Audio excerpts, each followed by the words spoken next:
What if she is the mother, though? In the story? She's Another not. accident. This place. Another accident? Oh, I want to open it.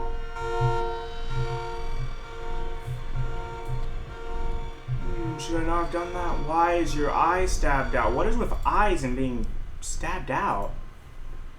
Despite the constant interruptions to work, Atlantic Island Park will be opening on time. The governor is booked to cut the ribbon, so the only real question is whether we will have any customers. I'm not truly worried. The customers will come out of simple curiosity. I deduced work was needed from the banned writings of Archie Henderson. It's astonishing to think that a resonance of positive emotions can be used to fuel such a process. Henderson himself chose to use negative, and that caused some to taint and still linger in this place. I will not make his mistakes. Very soon, I will know if this has all been for nothing. So I was right, because to me, that sort of sounds like whoever Winters is, he knows about what's happening, and like, okay, so apparently he is using negative energy, negative. What is it? Wait for mommy. Negative emotions. He was using negative emotions. Henderson was. So I guess Winter wanted to use positive emotions, but for what? What was he trying to use positive emotions to do is the interesting thing. But also, like I was saying, what if we aren't like the sister in the story? What if we're like the mother and we are cruel? What if that's why he ran? Because obviously, a lot of this isn't real. Or if it is, it's some sort of world that reflects the real world, specifically the real world as Lorraine. Like, how to... It's like reflecting Lorraine's... Well, it's like putting what happened to Blood Lorraine... run to my head. Make me dizzy. It's like The guy taking what... Snapped. Those poor kids. It's like taking what Lorraine did in her life and making it into this weird world. Which is a little weird, because there does seem to be something magical going on here. I just don't know what it is. It's interesting. Also, I'm pretty sure Callum is dead. It seems that way. Like, they wouldn't have us following a random kid. The kid's probably dead. And I'm gonna call it right now. I'm gonna call it right now. The kid died because of us. We killed the kid. That's what I think is going on. We killed the kid. Or at least we feel responsible for the kid's death. Maybe we didn't kill directly, but we feel responsible for it. Like, maybe we left the kid in this park and something happened to them. Anyways, report. Eyewitness report. Atlantic Island Park incident. Officer on duty, Sheriff F. Bannerman. Witness name, Norma Creed. Statement. We were waiting for our turn on the ride. Frank, me, and the boys. This fellow in a chipmunk suit is making an ice carving while people take photos. Lawrence wanted to go over to him, but I've always been a bit wary of those suits. They give me the creeps. It's silly, I know. Anyway, the chipmunk man, he was carving and picking at the ice. And at first we thought he was making some animal, like a tiger, a lion.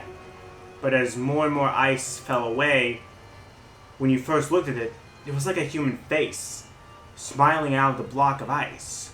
But the more you looked at it, the more you saw that there was something not quite right about the proportions. Something unnatural that made your heart begin to beat just a little bit faster. Like you were prey and that thing in the ice was a hunter. But then these teenagers walked up and one of them made a face at the carving. and said something rude to the guy in the chipmunk suit, and then, well, he went berserk. For a few months, it was chaos. Everybody was running away from the guy who had, for a few moments, not months, who had one of the teenagers on the ground and was stabbing with the ice pick. And blood was spraying, and people were screaming, and Frank and I had the kids, and we were dragging them away as fast as we could. The last thing I saw before Frank dragged me away was that the eyeball of one of the poor kids had landed on the ice sculpture, making the horrible creature look more or less alive. Huh. What is with eyeballs? Like, they're having this emphasis on eyeballs. I'm curious why, though. I want to ride the ride before I go in that direction. I think that's the direction it wants me to go. Oh, wait, no. Bridge is broken. Ah! It was a good thing I went down here. Frustrated by the fact that the plans seem incomplete. I know as well as anybody that the rules of the game can be changed with enough money. But no matter how much money talks, it can't conjure up missing plans from thin air. I've tried contacting the organization who sold me these plans, and they are stonewalling me. Every contact that I had, every meeting place that I have had watched are swept bare. I have a sinking feeling that I have been swindled. We've gone ahead with what we could find in the plans regardless, the harvesting machines, the transport mechanisms, etc. I'll probably let Nicholas name them something cute for the day we open the park. They will be rides after all. So these aren't... Okay, so it's like I've been saying since the beginning. These aren't just rides. These are doing something. They're taking these positive emotions people experience on rides and using it for something. That's the way I'm supposed to grab it. Oh, I remember this. Callum doesn't seem very happy there. He seems like he's trying to get away. And like she was claiming that this was his favorite place, but doesn't seem like that. Assuming that was the place we entered from. Huh. That's very interesting. Yeah, I definitely think something's wrong. I definitely think that something happened. I definitely think we are the mom in the Hansel and Gretel story. Well, not like literally, but I mean like the mom in Hansel and Gretel story represents us in a way. Oh, that's to ride it, isn't it? I can't get on while it's moving. Oh, okay. Decrease the speed. Wait, what happens if I increase it? Can I make this faster? How much faster can I make it? Ooh.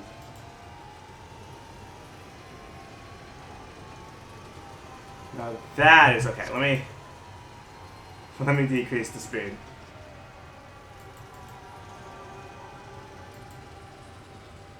I don't know how much it needs to be decreased. And if it will eventually decrease to a stop. And who starts it if I get on, though? Am I just gonna, like, click start and then get on? Oh, here we go.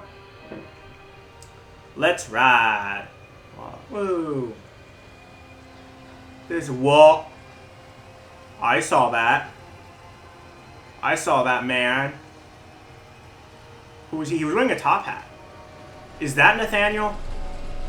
That's Nathaniel, isn't it? Oh. Oh. Hmm.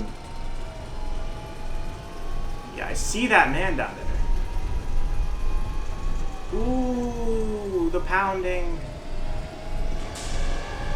Oh. Is that what Chad was making with the ice sculpture? Huh. I think that's what Chad was making with the ice sculpture. That's why he was like, it looked human, but it wasn't. Okay. So that's Nathaniel. Isn't it? Because Nathaniel had a top hat on. Like, it just seems like that would be Nathaniel. That was... Treachery hides in thoughts. Treachery that lashes like a whip and scars our insides. The first time I saw Callum, my thoughts betrayed me. I looked down at this wrinkled, red, bawling thing and I thought, is that it? We build our Really? world from expectations, and the world that I had built for Callum was no different. He was so real, so there, and so far from my expectations. And they shattered, and as they fell in pieces, that one treacherous thought became a new foundation. All of the love that we shared, all of the warmth and goodness that followed, built on a single, traitorous thought. There's something in there. Not something, someone.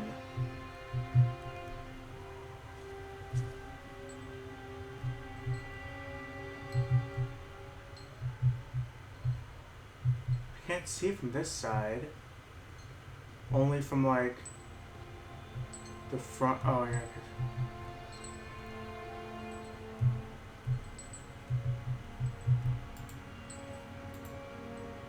I thought working in the park for a summer would be a lot of fun, but then the season here really drags. There aren't many tourists around, and so much of the staff spend their days standing around gossiping. And most of that gossip is about Chad. I mean Steve. See, even I am starting to call him Chad, and I went to school with the guy. It's that goddamn suit. In the beginning, it was a laugh. Steve, the local lush, as Chad the Chipmunk, child-friendly mascot at Atlantic Island Park. Lock up your daughters and all that. But the more he wears that suit, the weirder Steve is getting. At first it was little things, like refusing to change out the suit at work, and taking it home with him every day. But then I saw him at Susie's diner, still wearing it. It wasn't even a work day. Some of the staff complained, discreetly, to the park manager about the smell, and I saw him walking and talking with Mr. Winter, the owner, one day. But nothing seems to have changed. The suit still smells like a carcass whenever Steve walks by, and apparently, Steve has picked up some new skills since the last time I saw him.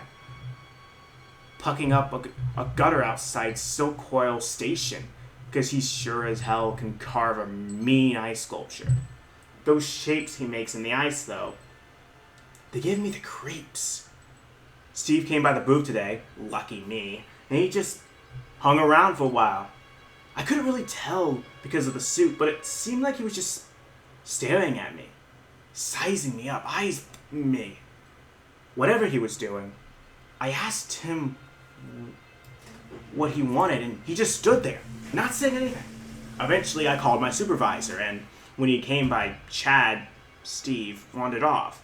My supervisor told me to put everything in writing, so here it is. Also, I quit. I don't want to see that chipmunk suit ever again. Laura Hinman. Is that Laura Hinman in that room? So, basically,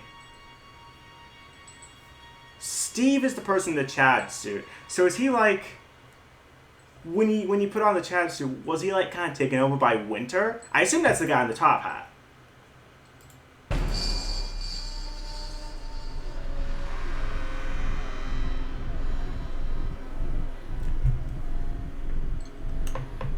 Well, that was a cheap jump scare. Anyways. Can I run, please? I would like not to be pulsing this entire time. Thank you. Can I read this? I can't. Hey, you were up there. That's nice. Is this my running speed? There's my running speed. Okay. Bumper cars! Constant crashes and 80s music. Guess it floats someone's boat. Where's Callum, by the way? Aren't we still searching for that child? Pretty sure we still searching for Callum here. Can I ride this? There's a light over there. And when there's lights in games, it means go to light. Yes. Examine accident report. Employee's name. Oh, wait. Accident report. Employee name Francis DeFrance. Time and date of the accident/incident 25th October 1976. Job titles and departments. Laborers working on the crane. Supervisor slash lead person, Richard Stapleton. Witness, Lawrence Creed and Michael Edgeworth. Brief description of the accident of incident. During the transport of bumper cars into the area, one of the straps attaching the load to the car came untied, causing a cascade of bumper cars onto Francis, who was standing directing the driver. Francis was crushed by the weight of the cars. Describe any injuries caused. Francis was killed. Ooh. Did the injured employees see a doctor? Yes. If yes, did you file an employer's portion of a worker's non-compensation form? Yes. Supervisor's comment.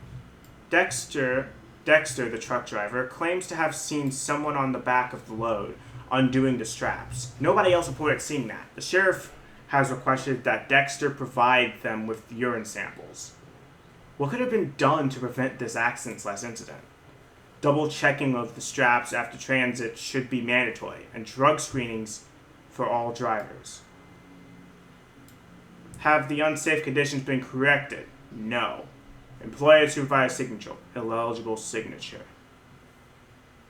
Date 25th October 1976. Additional comments/notes. The local laborers are very superstitious, and this hasn't helped. Some of them are refusing to return to work until we have someone from a local church walk to the park and exorcise the spirits. Okay, so they still think they have the negative emotion magic thing going on? What? Huh. Very interesting. Great, I'm not going that way. I normally would, but I didn't check this entire area out yet.